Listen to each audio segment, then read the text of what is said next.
Well, what a start to the series. I've had a nice day off relaxing by the pool because I needed that. I don't think you realise sometimes, well I don't realise, the intense concentration these tournaments require. Obviously one tiny little mistake can be fatal. Cash games, it's a little bit more robotic for me. I just sort of know what I want to do in 90% of the situations, and it is what it is. I've got some cash game action for you to put in the vlog later on. I'm not going to mention that yet. So today's the 2.5k no limit hold'em. It's a 40-minute clock for day one, 60-minute clock for day 2 and 3.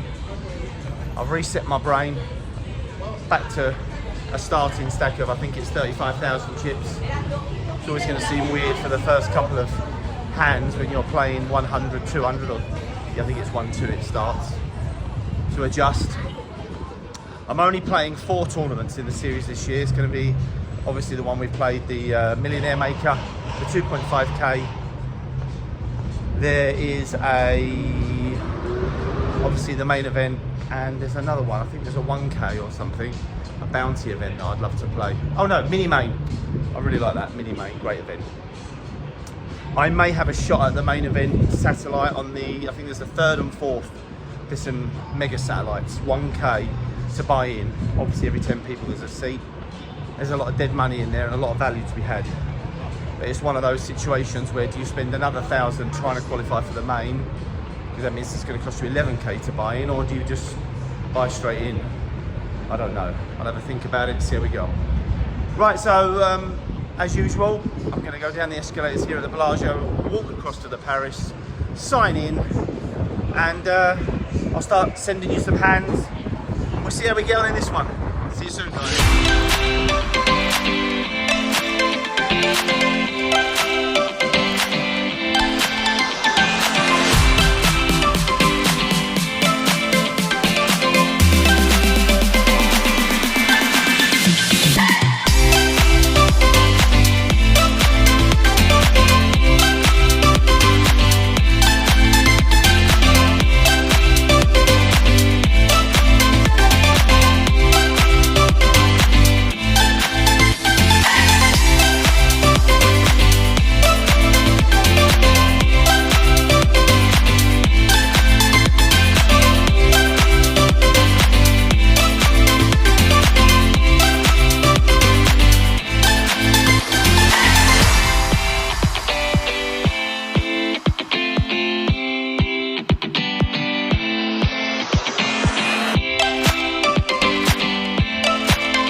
Right, we're in Paris Black, which is here on the right. There was 2 seats left, so that was very lucky.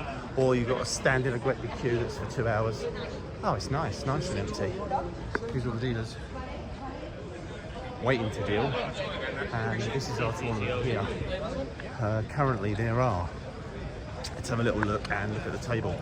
Now, completely different tournament this. Once you step up to 2.5k, things start to change a bit. So, table 21, seat 7.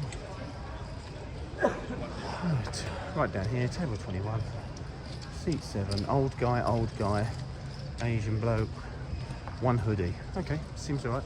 Let's see how we go. So here we are on our table, just starting. 35,000 chips. It feels really weird actually, just to start over again. Blinds are 100, 100. You have to sort of readjust and put yourself back to the beginning. Let's see how he gets on. It looks like we've got 180 player at the table with a hood, a couple of older guys. This actually looks like an okay table. Let's see what happens.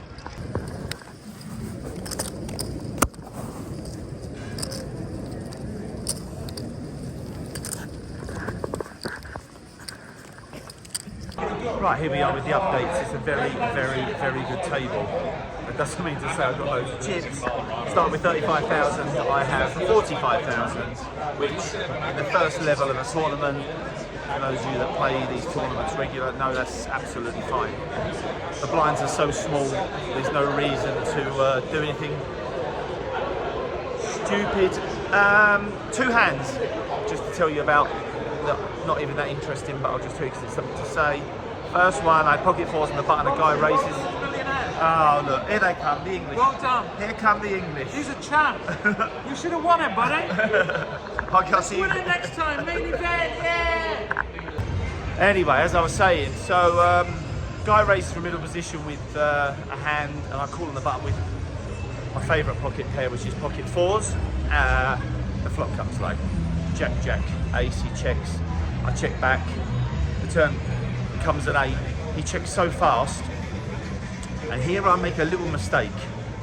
He checks fast, and straight away I feel that he's got like pocket 9s or something. I check back really quick, and then there's Phil Helmuth having a photo. Should we ask you a few questions? Phil, doing very well. Can I just say well done? You're doing very well in the event you're in now. How are you feeling? I'm going to ask you a question. How are you feeling? You feeling like you're going to go very deep?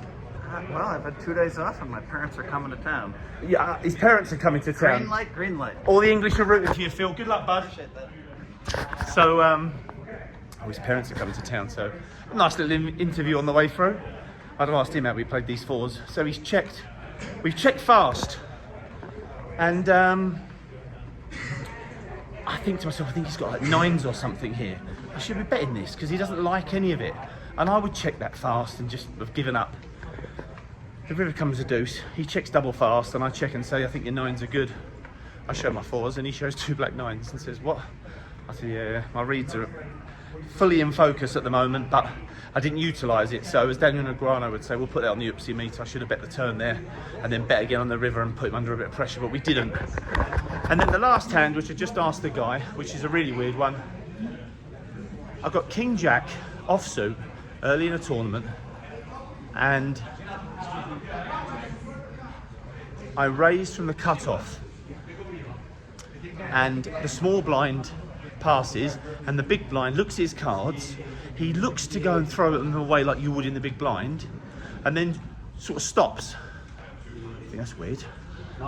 Then he calls. I think, oh, well, he really likes that hand, but whatever. I've only got King Jack, I don't really give a shit. Queen 3-3, he checks, I bet nothing, 1100. He calls me, turn comes a king. Now the board reads king, double 3, queen. I've hit my king, waiting for him to check. He bets out 3,500. Oh, that's better lighting, look. Bets out 3,500. I think, hold on.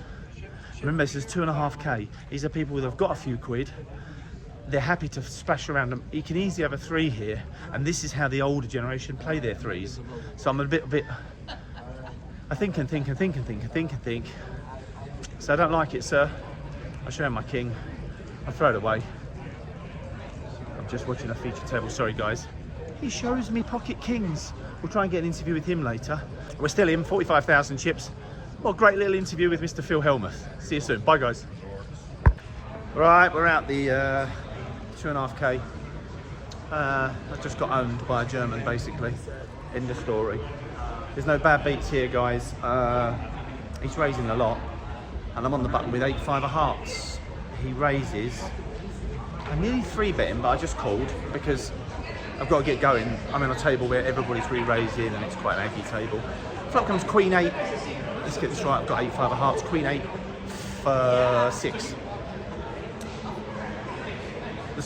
The big blind has called the raise. Small blind's passed. He's checked. The original raiser's checked. So second pair. Obviously, I go ahead and bet here. Blind passes. I think it's just going to be a normal pot. And there's 2 spades on the flop, and he check raises me. Now 99% of the time here, I'm just going to fold my hand. I'm not interested in it. I've had a little stab with second pair like we all do, and I felt some resistance, and I'm off. He's just so aggy, this guy. I think to myself, Jesus, it's queen high. I mean, has he just raised with the ace queen and just flopped his queen? You know how hard it is to make a pair in this game. Anyway, I decide to call. The turn comes, it's 8-6. Yeah, 8-6 queen. And the turn comes a 7. So I've got 5, 6, 7, 8. And my pair. And he just sets me all in. I've got 20k from my original 35,000 starting stack. There's a lot in this pot. And I think to myself, he can easily have ace king of spades here. I can beat ace king of spades. All his bluffs, obviously, I can beat. He might have turned the mid pair into a bluff. I'm beating all his lower pairs. Maybe they're not in the range. Maybe I shouldn't have thought about that. But I just decided he's bluffing and I call. If I get this wrong, you know, I've still got a few cards I hit to get out of it. And yeah, he's just got ace queen and I'm out. So that's fair enough. We take that one on the chin. A couple of days off from tournaments now. Just play some cash at the Bellagio, which I'm going to film and send you some of the cash games. I will see you all probably tonight once I've had something to eat. Cheers, guys. Something a little bit different for you guys. I'm massively into my food, as you can probably tell by my stomach every time I stand up when I'm all in. And this place that we are at here now is called Fogo de Chao. And for anybody that's coming to Vegas or thinking of coming to Vegas, because this is what I'm going to advocate, I want to get a group of people together for next year. I want a UK welcoming party so we can all chat, blah, blah, blah, blah, blah. Exchange dollars and money if you need it. Tell people where good places to eat are. This place here, Fogo de Chao, is sensational. I'm going to do a quick little vid and I'm going to show you when they come to my table. Basically, they come to your table. For those that don't know, they cut the food down and you get a big buffet, and it's a Brazilian steakhouse and it's fantastic. So when I get seated, I'm going to show you what the food looks like. It's unbelievable.